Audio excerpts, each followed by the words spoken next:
Hello and welcome to another episode of Knobi Cooks. Today we are cooking fried mee noodles with chicken and soybean sprouts, a healthy and tasty Chinese dish you can make at home without much effort. So let's dive right into it.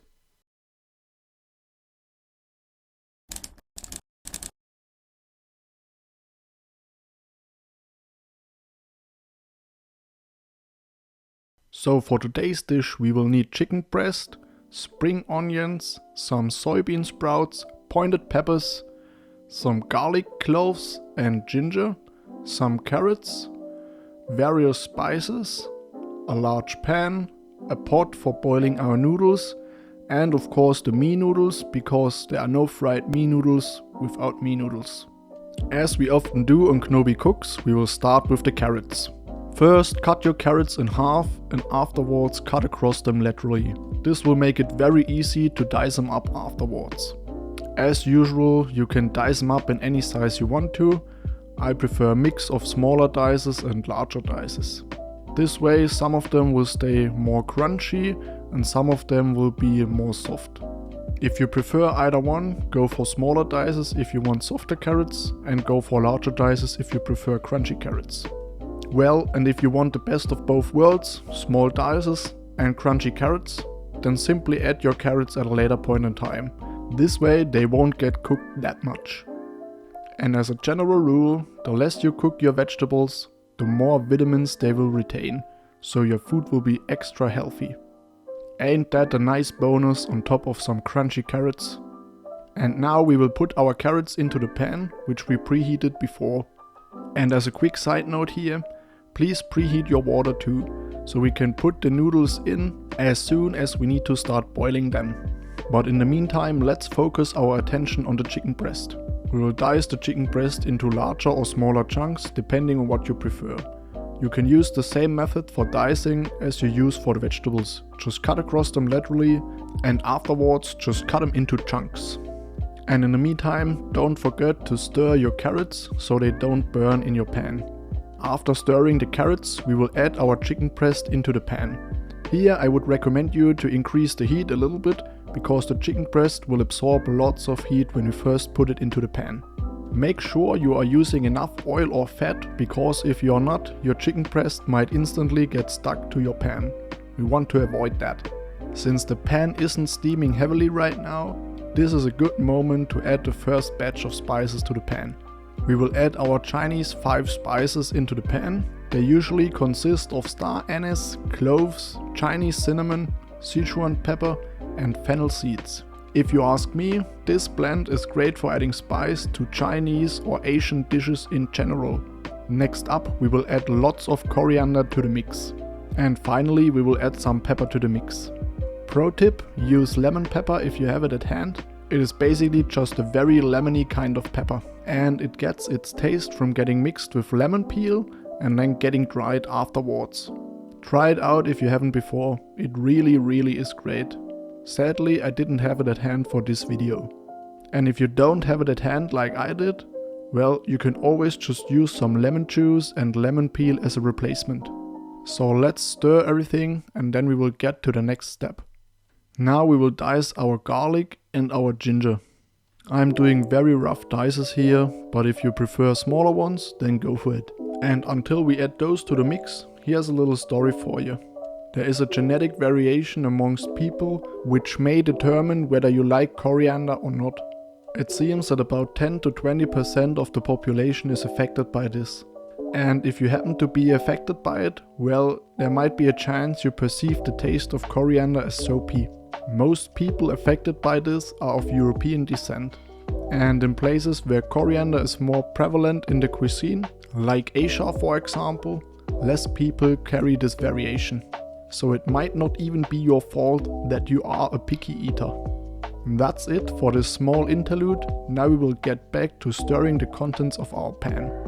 Make sure nothing burns, and if it does, try gently scratching with your spatula. As soon as we have made sure of that, let's focus our attention on the pointed peppers. They are next in line for our pan. I have already halved my peppers, so I now simply have to cut across them laterally and then dice them up afterwards. And don't worry about dicing stuff on the cutting board we did cut our chicken breast on. Since we will cook everything, we don't need to worry about salmonella. Just be careful what you touch, so you don't spread raw chicken breast throughout your kitchen. Okay, so now we will also add the peppers into the pan. But before mixing them under, let's take a look at our water. It should be boiling by now, and if it isn't, you need to increase the heat on it. Because in a second we will start boiling our mee noodles. But before we do that, let's get our peppers mixed under. And after we are done with the peppers, the only thing that's left are the spring onions and the soybean sprouts. You can also use mung bean sprouts as a replacement for soybean sprouts. Next, let's put the noodles into our boiling water. When you are boiling mee noodles, always keep in mind that they are done really fast, so we don't need to boil them for very long, maybe 5 minutes max. And that's why you see me shutting off the cooking field here, because noodles don't need any more heat. After that, don't forget to stir your noodles and they will be ready in no time.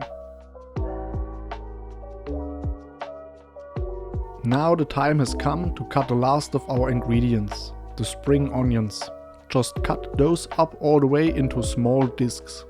We won't add those to the pan right away, so they can preserve some of their bite. And if you prefer something with a stronger taste, you can replace the spring onions with some leek. However, I would recommend you to add the leek earlier on. The leek will take more time to be properly cooked than the spring onions. Let's once more focus our attention onto the pan and stir everything in there. I really do like the color contrast here. Those vibrant vegetables next to the chicken breast. It simply looks great. Our noodles should be about ready, so let's show them some love. We will take the pot and simply pour away all of the water. Luckily my pot has a beak and some slits in its lid.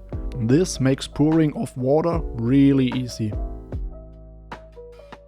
Now we are in the last legs of cooking this dish. We basically don't need to invest much more effort. We simply need to add one ingredient after the other and give the meal some time to properly cook. So that's exactly what we will do here.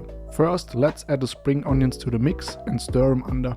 Oh, and you probably will want to put on some more heat, because after the spring onions we will add the noodles and they both will take away some heat from the pan. When it comes to the noodles, simply pour all of them into the pan. Just be careful, if your pan isn't that oily anymore, you might want to add some more oil to it. Stir the noodles right under the other ingredients, and if your noodles are somewhat long and you don't mind, you can simply chop them up with your spatula. This makes the whole process of stirring them under much more easy. And I must once again say it, the colors in this pan just do look great. Now I will add some lemon juice into the pan. Once again, just a frozen cube of lemon juice. I really like having frozen lemon juice around for cooking. However, I sadly didn't have any frozen lemon peel for this meal. It would have made it taste even better. In addition to the lemon juice, we will also add our rice vinegar and of course our soy sauce. All the salt we need for this dish will come from the soy sauce.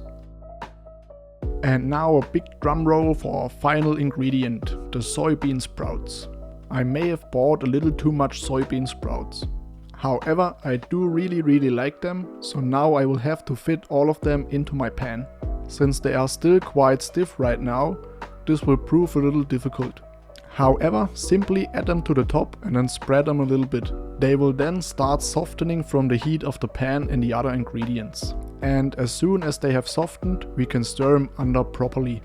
By now you can turn off the last of your cooking fields, because we won't be needing any additional heat.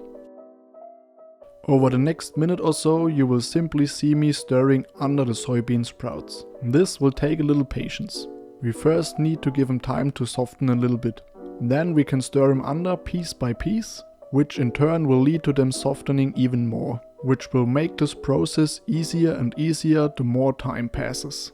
However, don't let them soften too much. Just make sure you get the pan mixed thoroughly, and then as soon as you think everything's mixed properly, you should start serving the meal. This way the soybean sprouts will retain their crunchiness and bite, but you will still also have been able to mix everything.